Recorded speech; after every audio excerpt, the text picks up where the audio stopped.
Technology రోజు రోజుకి పెరిగిపోతుంది. అయితే ఆర్టిఫిషియల్ ఇంటెలిజెన్స్ అన్నిటిలో భాగమైపోయింది.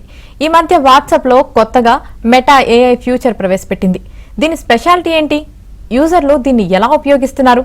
ఇది ఏ విధంగా ఉపయోగపడుతుందో అన్న దానిపై మరింత సమాచారం మా ప్రతినిధి హేమ అందిస్తారు. ప్రెజెంట్ కూడా వాట్సాప్ లో ఒక కొత్త ఫీచర్ వచ్చింది. దాని గురించి ఇప్పటికే మీ అందరికీ తెలుసుంటుంది, మెటా ఏఐ గురించి. ఈ మెటా ఏఐ ఏంటంటే మనం ఇది వరకు ఏదైనా సెర్చ్ చేయాలంటే లైక్ హోటల్స్ కానివ్వండి, ఎటువంటి ఇన్ఫర్మేషన్ కావాలన్నా ఇది వరకు మనం గూగుల్లో సెర్చ్ చేసేవాళ్ళం. కానీ ఇప్పుడు మనం వాట్సాప్లోనే జస్ట్ మన వాట్సాప్ వాల్పేపర్ ఏదైతే ఉంటుందో అక్కడ ఒక రౌండ్ సింబల్ కనిపిస్తుంది బ్లూ కలర్లో. అది టచ్ చేస్తే చాలు మెటా చాట్ బార్ ఓపెన్ అవుతుంది, చాట్ బాక్స్ ఓపెన్ అవుతుంది. వెంటనే మనకు కావాల్సిన డౌట్స్ అన్ని దాంట్లో అడగవచ్చు. సో ఈ మెటా ఏఐ గురించి పబ్లిక్కి ఎంతవరకు నాలెడ్జ్ ఉంది, ముఖ్యంగా వాళ్ళకి దీని గురించి తెలుసా ఒకసారి అడుగుదాం. వాట్సాప్లో కొత్త ఫీచర్ వచ్చింది, ఐడియా ఉందా? ఐడియా ఉంది. ఎలా యూస్ చేస్తున్నారు? ఇంకా స్టార్ట్ చేయలేదు యూజ్ చేయడం. చూడగానే ఫస్ట్ ఏమనుకున్నారా? ఏదో ఎర్రర్ వచ్చిందేమో వాట్సాప్లో అనుకున్నా ఫస్ట్. తర్వాత అది క్లిక్ చేసి చూసిన తర్వాత మెటా ఏఐ అని చూశాను. అడుగుతుంది కింద వచ్చేసి ఏమైనా కావాలా కొంచెం ఫీచర్స్, అంటే ఏమన్నా సెర్చ్ చేయాలనుకుంటే ఇట్లా హెల్ప్ చేస్తుంది అది మనకు ఏఐ.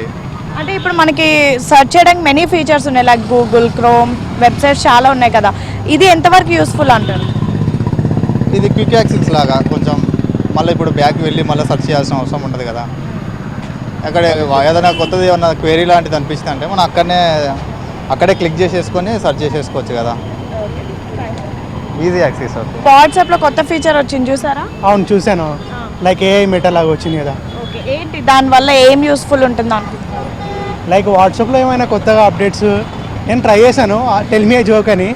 అది ఒక జోక్ చెప్పింది కానీ పెద్ద అంత ఇంట్రెస్టింగ్గా లేదు. సో వాట్సాప్లో నీ ఫీచర్ వచ్చింది, ఐడియా ఉందా? Idea undi. So the new feature which you are talking about is regarding AI, I guess, right?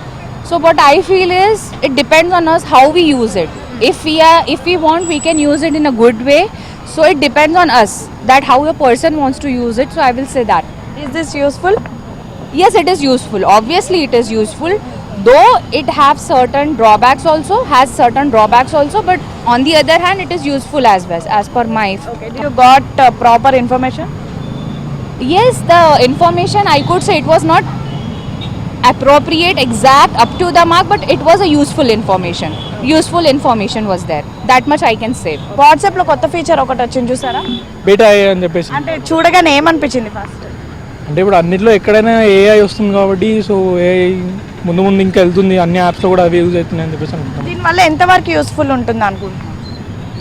Benefits ఉన్నాయి, డిమెరిట్స్ కూడా ఉన్నాయి అందులో. ఇక దాన్ని యూజ్ చేసుకునే దాన్ని బట్టి ఉంటుంది అంతే. ఇది వరకు మనం గూగుల్ క్రోమ్లో ఏదైతే సెర్చ్ చేసామో అదంతా కూడా ఇప్పుడు మనం మెటా ఏఐలో సెర్చ్ చేసి తెలుసుకోవచ్చు. ఇది రీసెంట్గా మన ఇండియాకి కూడా లాంచ్ అయింది. సో కొంతమంది ఇప్పుడు దీన్ని యూజ్ చేస్తున్నారు, ఇంకా కొంతమంది తెలియదు అంటున్నారు. కొంతమంది స్టార్టింగ్ ఇది చూడగానే ఫోన్లో ఏదో ఎర్రర్ వచ్చేసింది అనుకున్నారు. మొత్తానికైతే దినదిన అభివృద్ధి చెందుతున్నటువంటి టెక్నాలజీలో మెటా ఒక ముందడుగేసిందనే చెప్పుకో. వీడియో జర్నలిస్ట్ పవన్తో హేమ ఏబెన్, ఆంధ్రజ్యోతి, హైదరాబాద్.